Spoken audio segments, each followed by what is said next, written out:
Let's change the topic a little.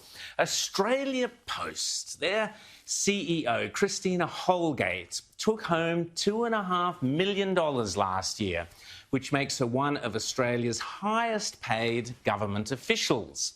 In that role, she's made a number of controversial decisions, including reducing letter deliveries to every second day in metropolitan areas. Now, presumably those cutbacks were made because the organisation was, financially strapped, right? Well, not so much. At Senate estimates last week, Holgate admitted that Australia Post lavished expensive gifts as bonuses for members of her executive team. They were a Cartier watch of about a value of $3,000 each. Her excuse? Unfortunately, she professed ignorance as to who owns the organization she was running. Do you, Ms Holgate, consider it appropriate to use taxpayers' money to buy Cartier watches for already highly remunerated Australia Post executives? I have not used taxpayers' money. We are a commercial organisation. Poor Christine. Did no one ever bother to tell her that Australia Post is actually a government business enterprise? And we'll chat about that more in a second. But the gutless Prime Minister ScoMo went to water, had a hissy fit, and declared he was appalled and shocked to learn about the watches. What is it about watches and politicians? And demanded Christine be stood down or go.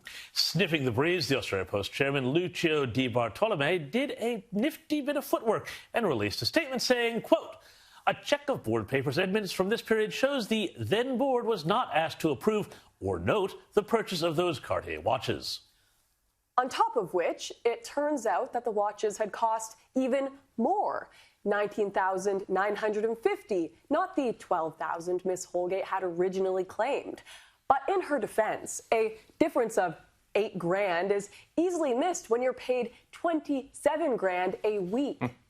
Australia Post has lavished more than $97 million in bonuses in the past year, with those in senior positions getting the lion's share. Talk about the checks in the mail. But oddly, just last month, the organisation was asking its Victorian employees to give up their weekend and deliver parcels using their own cars and taking time off instead of getting overtime. No Cartier watches or limos for them. No siree. As the Weekend Australian reported, 2 Commonwealth departments have now commissioned an investigation into irregular use of taxpayer money by Ms Holgate, board members and other Australia Post executives, as well as, quote, excessive charges on the chief executive's credit card.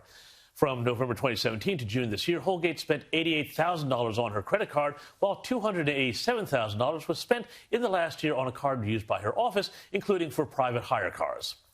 But a panicked ScoMo dispatched poor old Christine quicker than you could say next day delivery. Interestingly, and perhaps ironically, at Senate estimates, Ms Holgate sported a watch worth $48,500.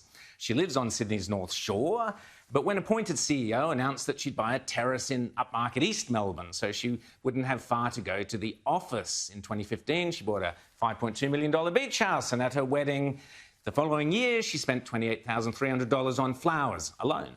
Her wage is 3 times that of the Prime Minister. Maybe that's why ScoMo was a little bit narky. Still, we couldn't help wondering, how does Christine Holgate see herself politically speaking?